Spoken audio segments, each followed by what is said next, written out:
You're listening to In Sickness, a caregiving podcast from the negative space with Allison Breininger and Justin Bima. Good morning, Allison. Hi, Justin. How are things in your world? Things are going all right. The light is lasting longer every day, and that's been that's been a big boost mentally. And so good. I've been really noticing that, which, every winter it's, a little bit of a battle to get through the darkness, and it's great to feel like we're on the other side of it.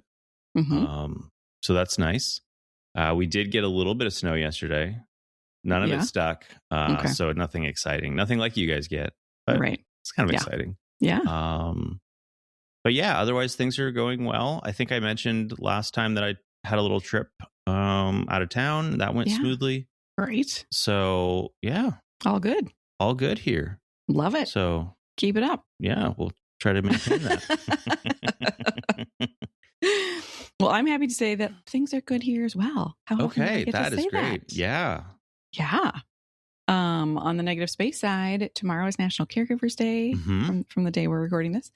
And we are launching this big initiative with all these health systems. We're about to put these signs up. And so we can talk more about that after it's launched, but it's just really, really, really exciting. And big deal over there. So work-wise, things are going so beautifully. Good. And then Sean made it through. I think I can really safely say this now.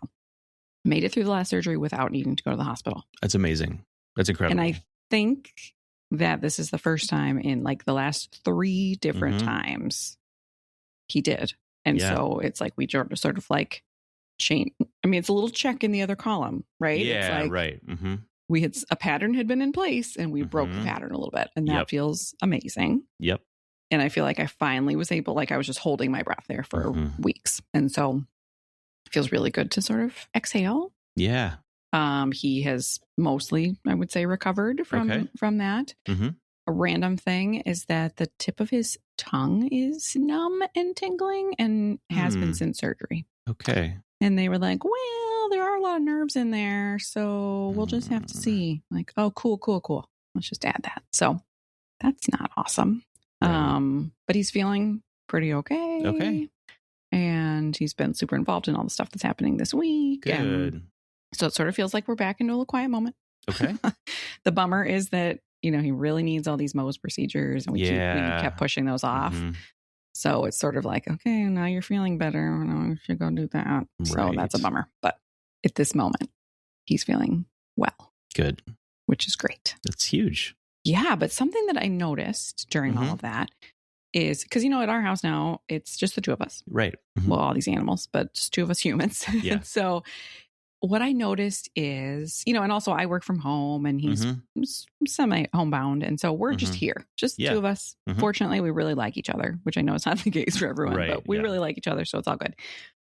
But we spend a lot of time together. And I realized how emotions are contagious. Yeah. We used to say that in the early childhood world about like teachers recognizing, and parents, you need to recognize that emotions are contagious because the people around you can pick up on them. Right. And especially if you're like an empath, which I think I might be, which is like, you're really sensitive to that. You can pick that up. And so what I would notice is like on a day when he would be like in a lot of pain or, suffering or, whatever, tired, that I morphed into that. And same, if he then was perkier or doing well, I felt better. And it was like, just an interesting thing, especially because in our house I have my office, and so I might be in there for a number of hours, right? And in my own mood. Yeah. But then if I come out and then I see whatever mood he's in, and then that's how I sort of noticed the change that was happening. And so I was thinking about that whether it is our partner that we care for, or a child, or a parent, or whoever, like what role that plays, sort of the contagious emotions component. So, it kind of reminds me in physics, one of the only terms I remember is thermal equilibrium. Okay. Which basically means like if I have a cold hand and Sean has a warm hand, you probably know this, you're an engineer. You're like, yeah, also why are you I'm going to see how you do. Okay. Yes, please correct me. But the way I always thought about it is like, if I have a cold hand and he has a warm hand and then we hold hands, we can sort of somehow meet in the middle. right? Like I give him some of my cold, he gives me some of his warm, right? So there's that piece. But I guess actually that's different. I mean, that we can bring that into the conversation. But what I'm sort of noticing is like, I might be feeling great, but then all of a sudden I'm like, oh no, he's really sad, sick, suffering, whatever. And then shoom, down I go. Yeah. Right. So it's less of an equilibrium potentially, because I don't know in those moments, it's not like I bring him up. It's like he brings me down. That sounds dramatic, but you know what I mean? Yeah. So I'll pause and let you fill in. What are your thoughts on this? Yeah, I think this is a real dynamic that exists. And I think that there's different layers to it. Because certainly there is whether it is whichever person is just, I mean, maybe in a bad mood or just not doing well or, in pain, suffering, like it's hard.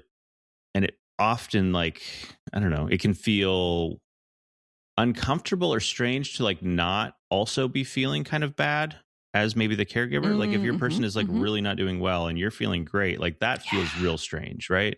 Yeah, like almost guilty. Yes. And so, but I think it's a natural thing, like you've talked about, like you don't like seeing them that way. So that's going to impact how you feel, right? Right. And I think this applies outside of caregiving dynamics as well. Sure. I think this is just a human dynamic that exists. Yes. Is we pick up on how other people are feeling and such. And so there's that side of it. I think there's also a dynamic around, or could be like you recognizing where they're at and trying to like be extra positive to influence their and bring them up.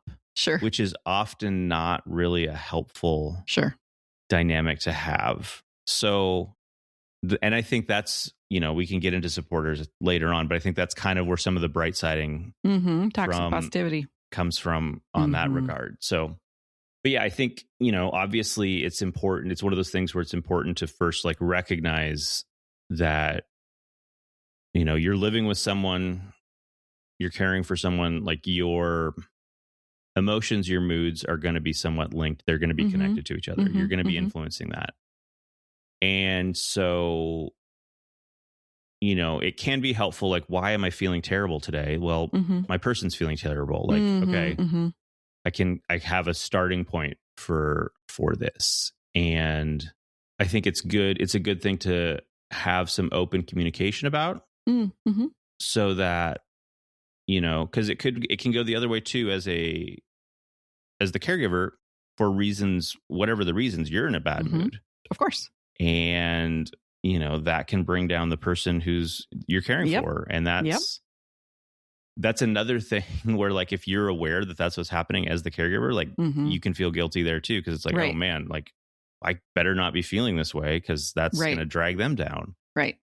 Yeah, and so I think it's, I don't know, to start off just realizing that it is going to happen.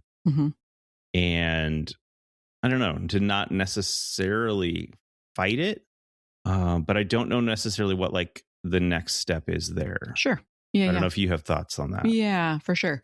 Well, first I want to say, I think there's a couple, like you said, there's layers, right? So it might be, it might like what happened in the last couple of weeks here is maybe I'm feeling great. I'm in my office. I'm having a great day. I come out and there's Sean and I can tell he's in pain. Right. And so seeing my person in pain changes my mood because it makes me feel sad to witness his suffering. Right. Like, so there's that version. Yep.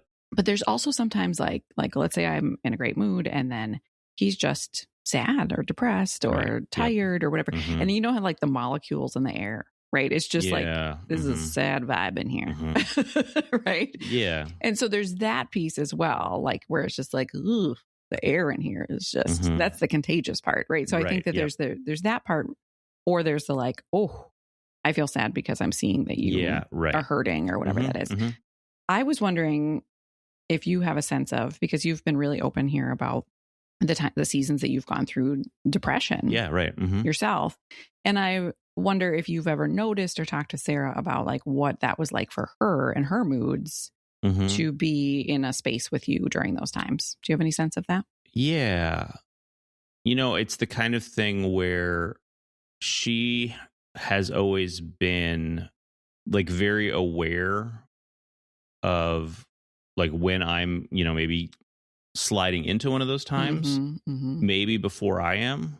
Like she can see it happening. And I don't feel like it's been a thing where it, at least in what we've talked about, that it necessarily like drags her down. Okay. But it is a like the impact of my person is suffering. Yeah. Right. But it is definitely something that like she picks up on, that it is happening. Sure. When she does, like if she like, because that's interesting, and I'm sure she's an empath as well, right? So she can sense it before you even can. Does she say it to you? Like, hey, she'll kind of ask, kind of like, yeah, is this, how are you feeling? Kind of, and sometimes it's like, I don't know, you're not ready to admit it to yourself, sure, or you want to like find out for yourself, sure, to feel like you can understand your own mind and body without like someone else having to tell you what you're experiencing. And that can kind of be some tension there, some resistance a little bit. But for the most part, it's like it feels good that someone else is keeping an eye out on me. Like as these cycles have gone through, that's kind of the dynamic that I feel kind of coming out of all of that is like, okay, I know that there's someone else paying attention and can kind of help clue me in on, which way things are trending. Cause it also can be when I am like coming out of something, like that can be hard to notice on my end. Maybe like I don't necessarily notice like, okay, I'm a little bit better than I was a week ago, and like kind of like coming out of my shell a little bit again. And, she'll usually see that before I do. Yeah. And so she can reflect that back to you. Totally. Yeah. Same here, that I can reflect back to Sean and say like, here's some things that I've noticed. Or I can see that this kind of thing. And I think it's interesting because there's like, okay, your person's cranky because this or that, right? And that can bring us down, or that can this or impact us. But there's this extra layer when, and it's interesting in this moment to be talking about like Sarah as almost the caregiver, right? But that like if she can see, I'm curious like what this would be like for her, but like if she can see, oh, here he goes. Like I've seen these symptoms before, right? And so it's like almost the impact, because I for sure over here too, like I can see like, oh, something's going on with Sean. And so it's not just like, oh, he's crabby because whatever. It's like, Yeah. And so then it's like my mood is impacted because it's like, what's about to happen? What season are we about to enter into? What's, you know what I mean? And so, so it's the contagion, but it's also the like realization that like, ooh, something's about to, like this is maybe about to get harder, or things about, you know what I mean? Like that kind of thing. Like for me, I'll just speak for myself that it's like the worry of that, right? Whether that's pain or mood or whatever, that like it's a symptom of something. And so then I sort of go into the worry mode as well. Right. And kind of related to that, there's a sense, and I would imagine Sarah feels this way when, I start becoming more depressed, or, I certainly recall this dynamic when, there were the ups and downs of, all of the years when she was sick. It's like you see your person declining, you see them getting worse, that you've been down this road before, and it's like, okay, I'm going to lose them for a while. They're going away. Yeah. Right? Yeah. And that's tough. Yeah. When you've lived that and you see that coming again, and that's a real punch in the gut. Yeah. Right? Yeah. Yeah. Because you have that history to know what's coming. Yep.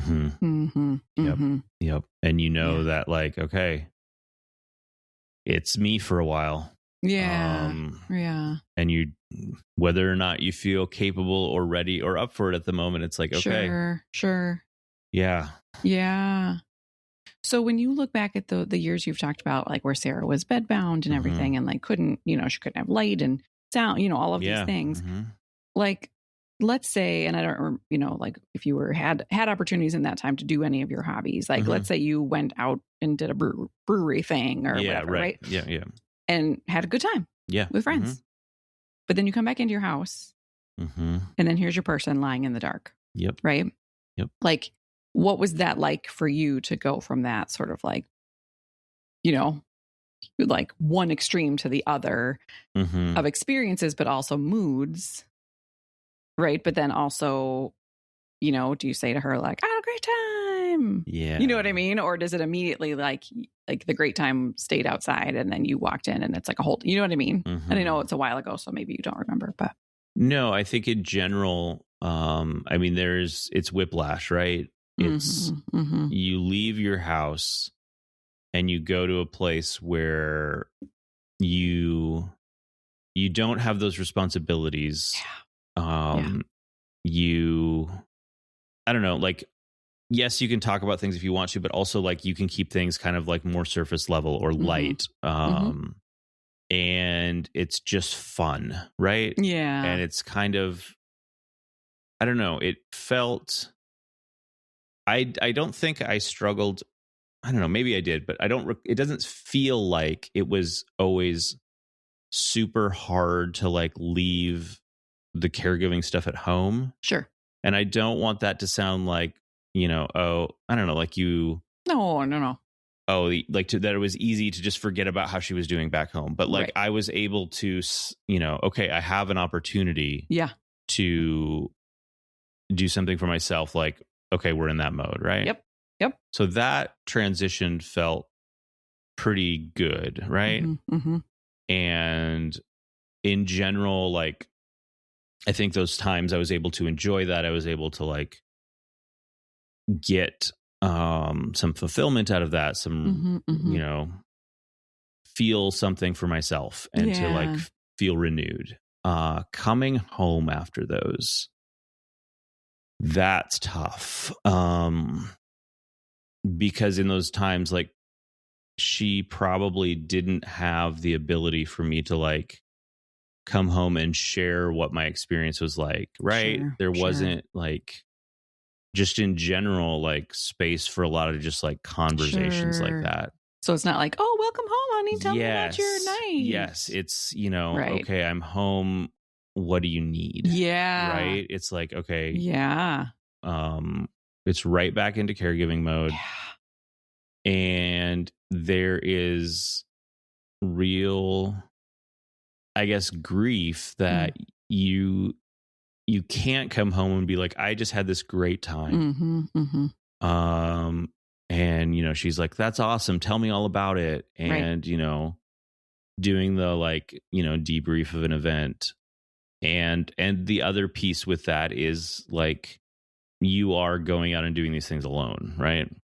Whereas in some of these cases, it would have been the two of you going, having a great time, coming home, and then doing like the like debrief of like, you know, can you believe this person said that? Yeah, you know, all that kind of stuff that couples do, right?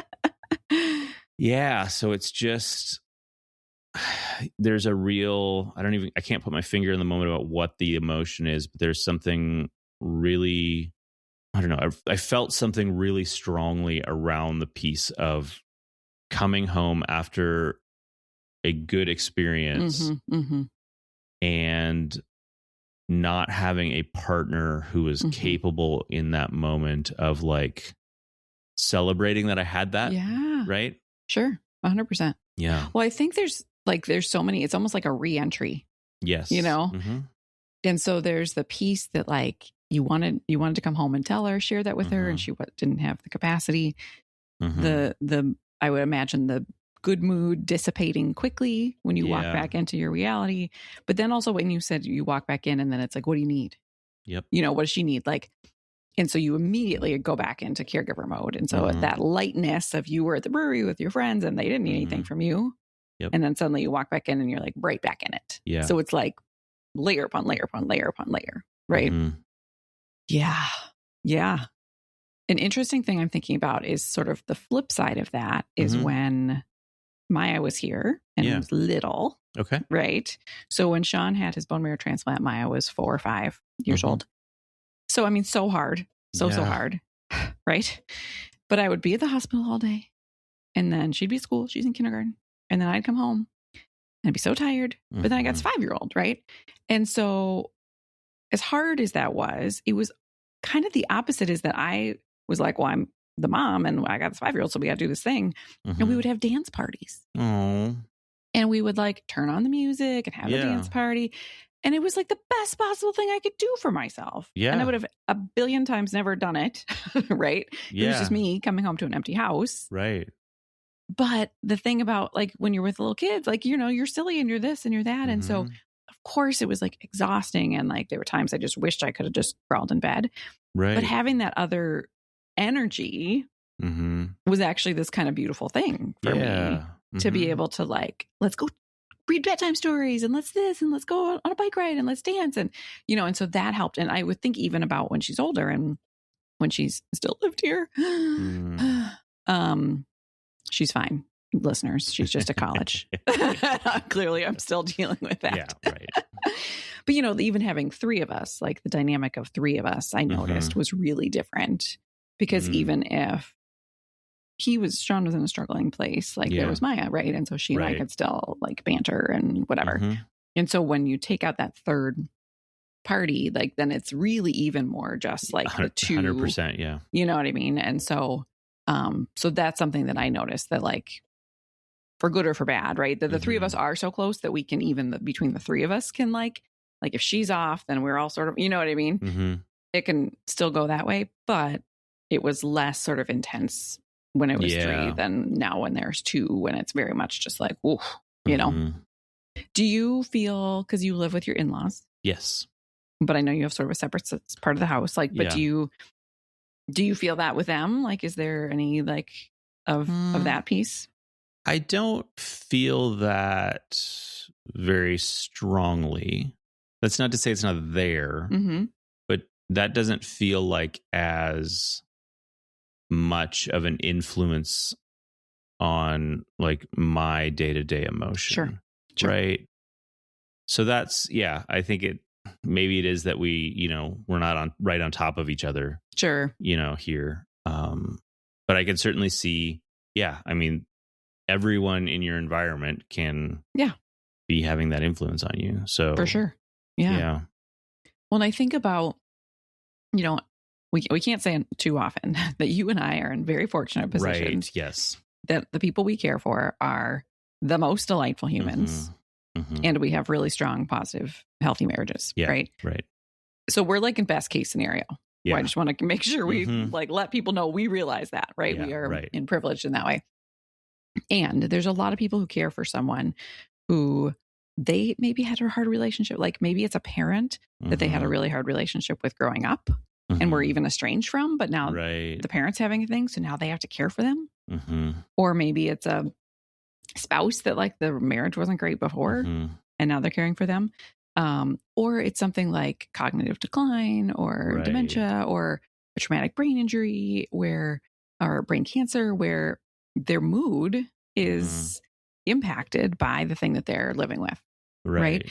And so that's a whole extra, you know, like there's a lot of, I mean, I think it's not too intense to say the word abuse that people might go through verbally, maybe even physically, when they're, you know, caregiving for someone who's dealing with these things, who might be yelling at them and or terrible to them, or, you know, unkind or unappreciative, or, you know, all of these things. And so we talk all the time about how caregiving is so hard, but you and I are doing it for really sweet people who say thank you. Right. And so I just think about, what it must be like to either living with that person or caring for that person and have like you walk in and they're just like berating you, or they don't recognize you, or like you're doing it wrong or whatever that is. And like, just like what that must be like as well. Yeah. Cause certainly, I mean, there is, obviously if it is anger, frustration directed at you, like that's a nightmare.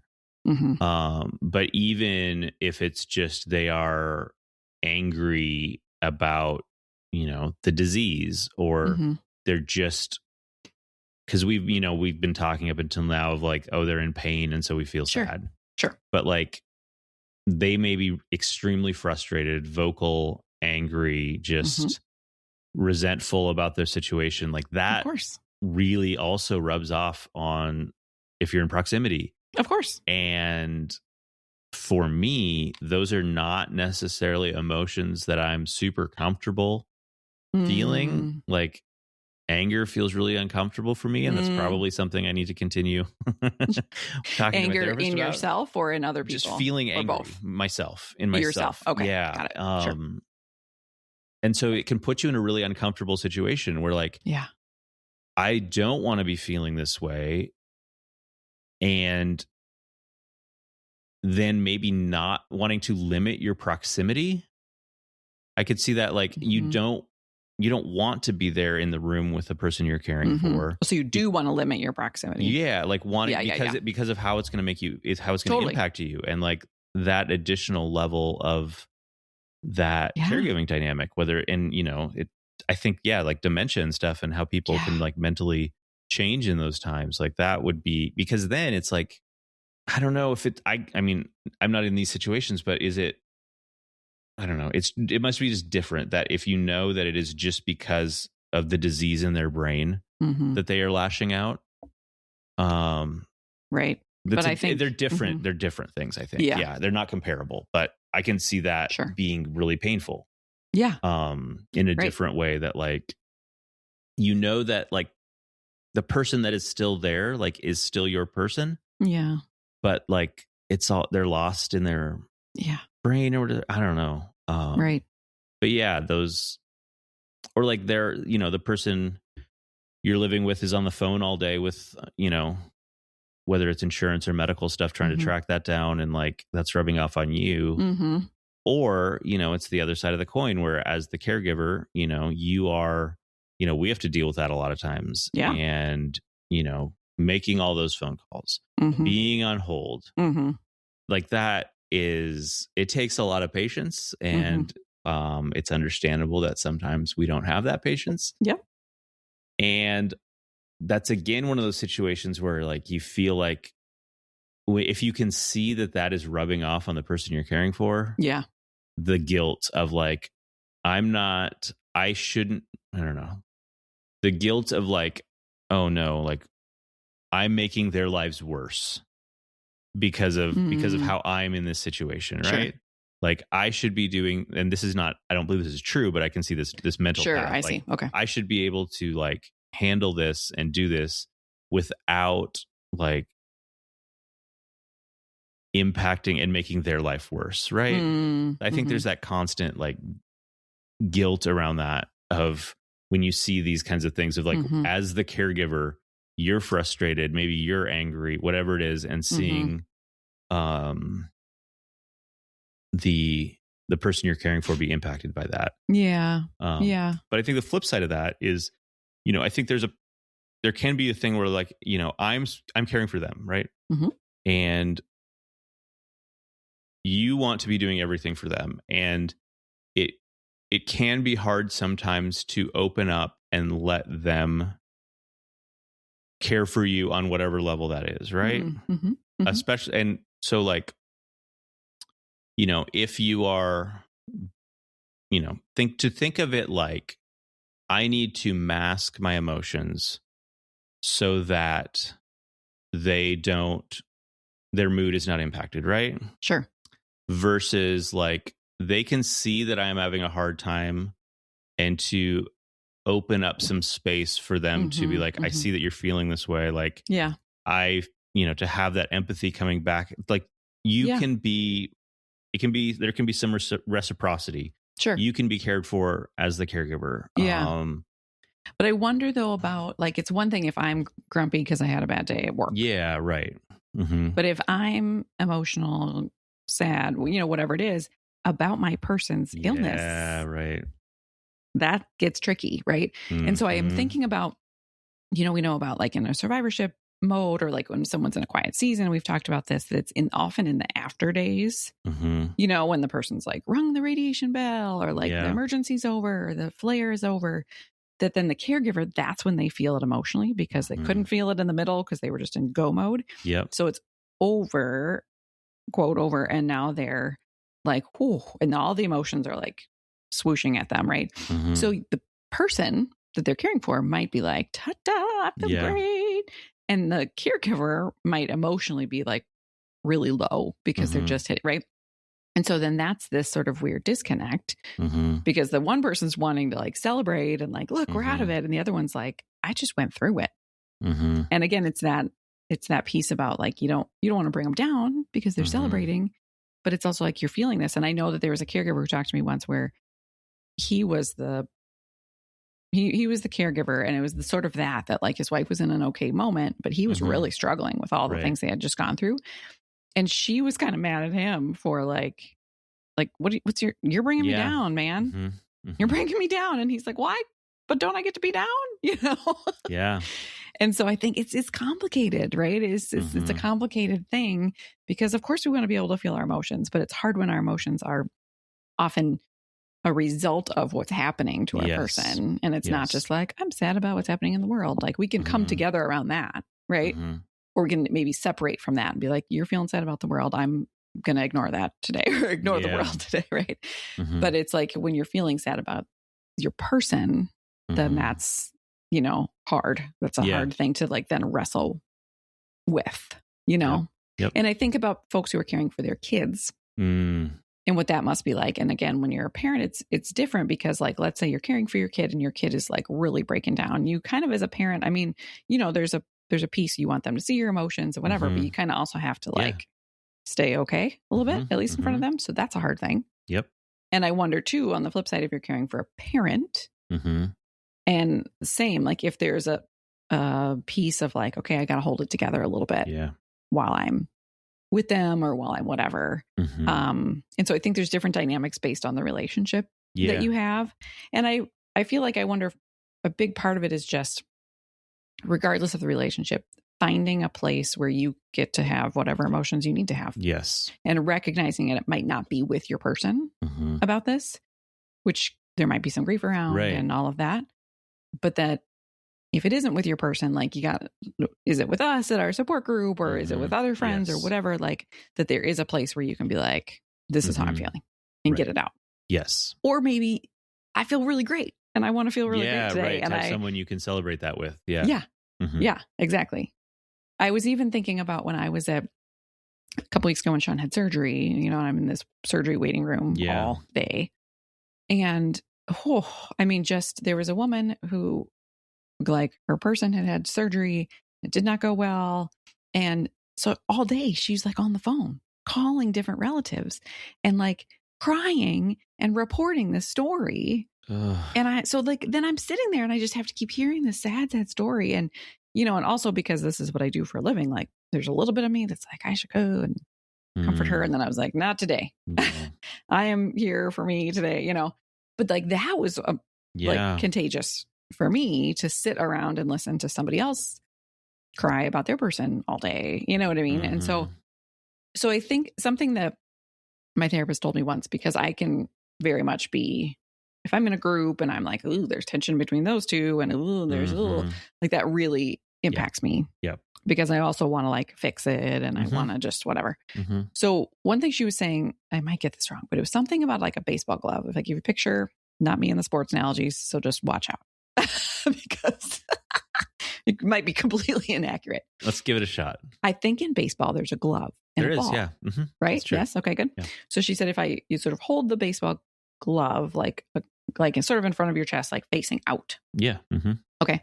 So that the glove, like if any of the emotions, so it's sort of there as a guard to you so that any of the emotions that are flying around the room, you can sort of catch them. Okay. But not let them get to you. Yeah. Right. You catch them, you throw them back. Okay. Does that make sense? Yeah. And so that like, because I just let them like infuse into me. They're just like coming on in, even if the tension's not involving me. Right. But I'm like, you two are tense and that is stressing me out. Right. Yeah. And I take all that on. And another wise person in my life a long time ago told me the phrase, what is mine? Yeah. And it's like, oh, so at least in this situation, it's like, okay, well, the tension between those folks is not mine. Does not need to be mine. I can throw that back out there. I can put a little protection up. I can watch it, but I don't need to like let it in. Yeah. Now, obviously, and I think, well, I was going to say, I think we could, even with our spouse, right? You can say, he's having a really hard day. Yeah. And he is mine, right? Mm-hmm. But his emotions for today don't have to be mine. Right. I can offer him support, I can whatever, but that doesn't mean that I have to get sucked down as well. Because if we're both sucked down, are we ever going to get back up? Right. Well, I don't know. Yeah, So something when you were talking about the woman on the phone in the waiting room, it just kind of occurred to me that like, I think this like contagious emotion thing is one of the reasons why waiting rooms are so terrible. Because everyone there is stressed. Everyone there is anxious. There's just tension. And like, we pick that up and it's just magnified. Yeah. And it's like, you can walk into a waiting room and just like feel that in the air. Yeah. Yeah. I mean, that's why I am like, one of my goals is to like convert waiting rooms for caregivers, right? Because it's like, this is a room full of caregivers who are having the worst day. And you know what we're going to do for them? We're going to put the Price is Right on TV and make it real loud. That's what we're going to do for them. What? Yeah. And I think we need to teach people about things like personal phone calls and not having phone calls on speaker, because I think that's the other thing is like, you're just taking in like everybody's having their worst possible day and they're all in a room together. Yeah. So I think if we even think about it as like I said, like little molecules in the room, because again, back to at the beginning, I was talking about when I was an early childhood educator, we would talk to teachers about that. Like, let's say you yell at a kid on this side of the room. Yeah. You're like, well, I didn't yell at this kid over there.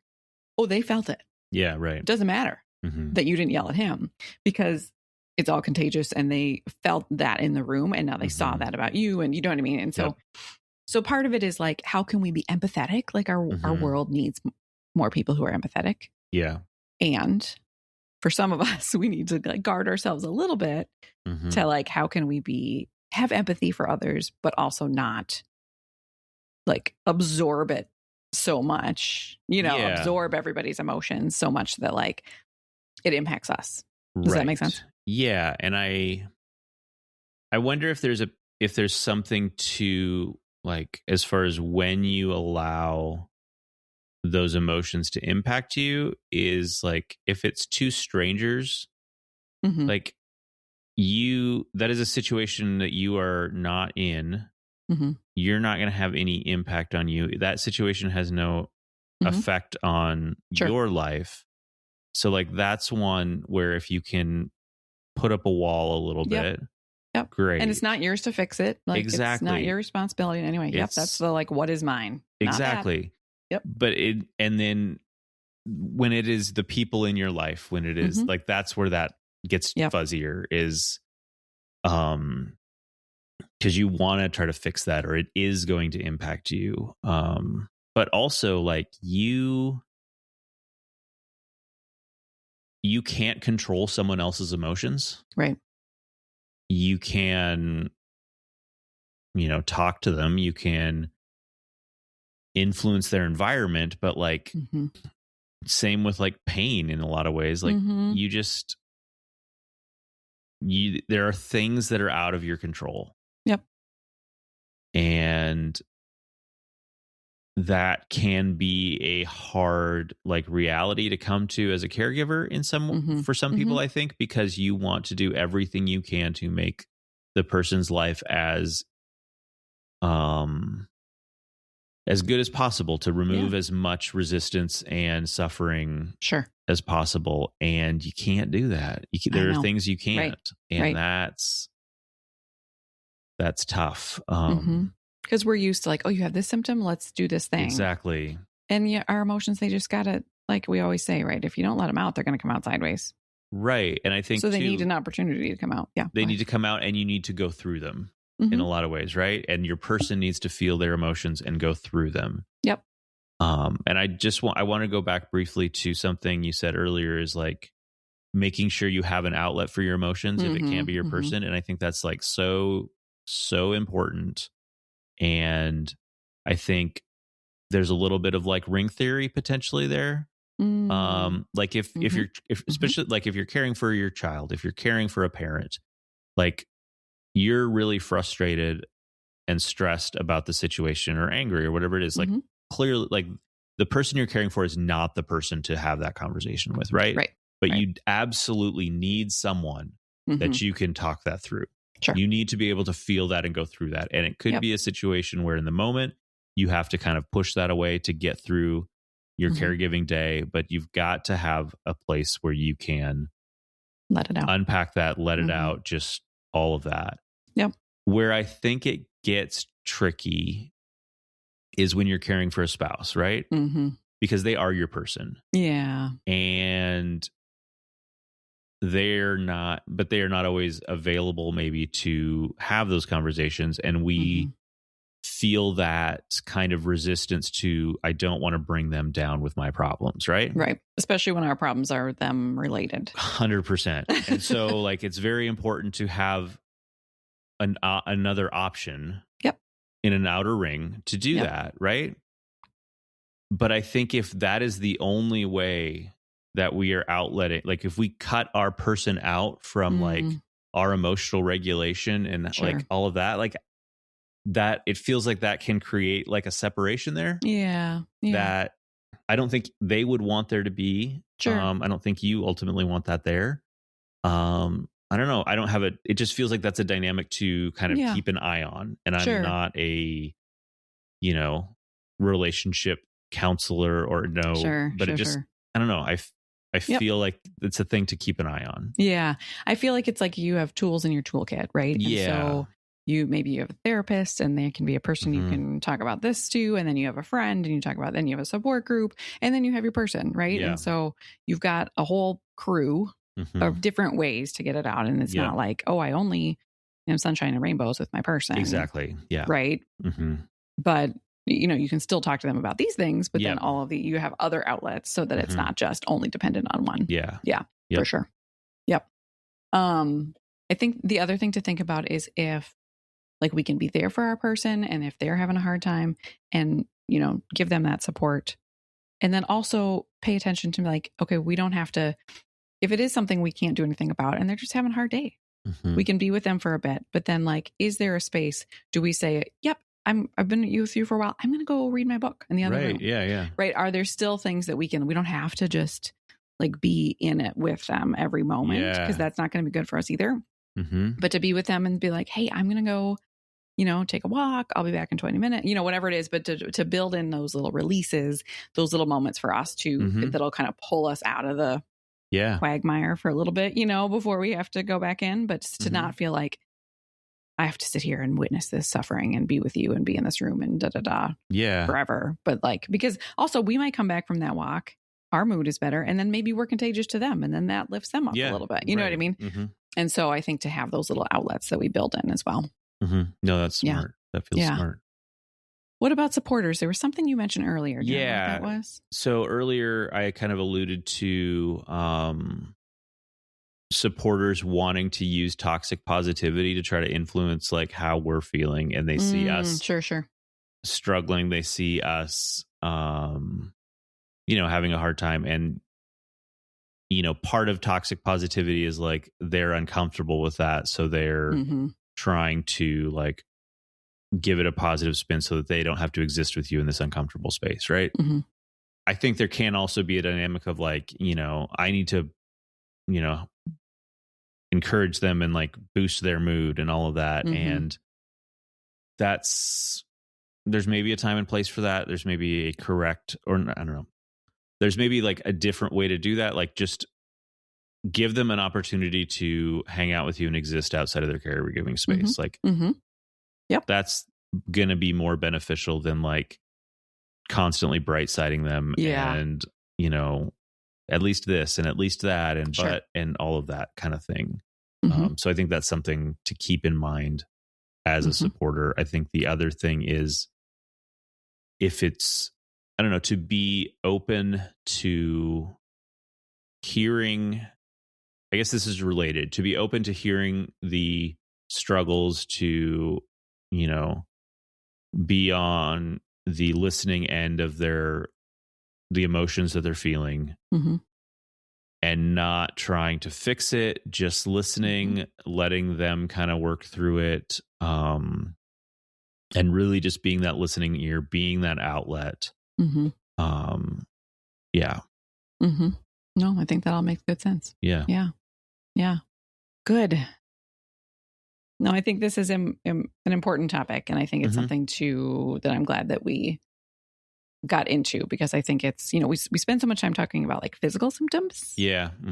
And, but I mean, the emotions are so, of course, for anyone, any human walking through the world, but especially someone going through caregiving or a medical situation, right? Like the emotions are there and they're present, and like that can impact our relationships and impact our days and all of that. And so I'm glad that we were able to talk about this today, and we'll have a support group, and this can be a safe place where you come and talk about, all of those pieces. And then I hope that folks know that the support groups are that the place for that, where you can say, look, brings me down.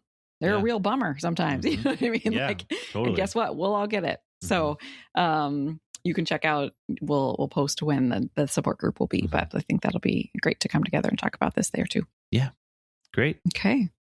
Good. Well, and happy Caregiver Day to you tomorrow. Oh, yes. That is what, the February 20th? Okay. Yes. Yeah. So, to you as well. Thank you. Yeah. All right. Have a good one, friend. Okay. You too. Bye. Bye. You've been listening to In Sickness. Find us online at insickness.care or on Instagram at InSicknessPodcast. You can send your questions and comments to hosts@insickness.care. If you enjoyed the show, please share it with a friend or fellow caregiver.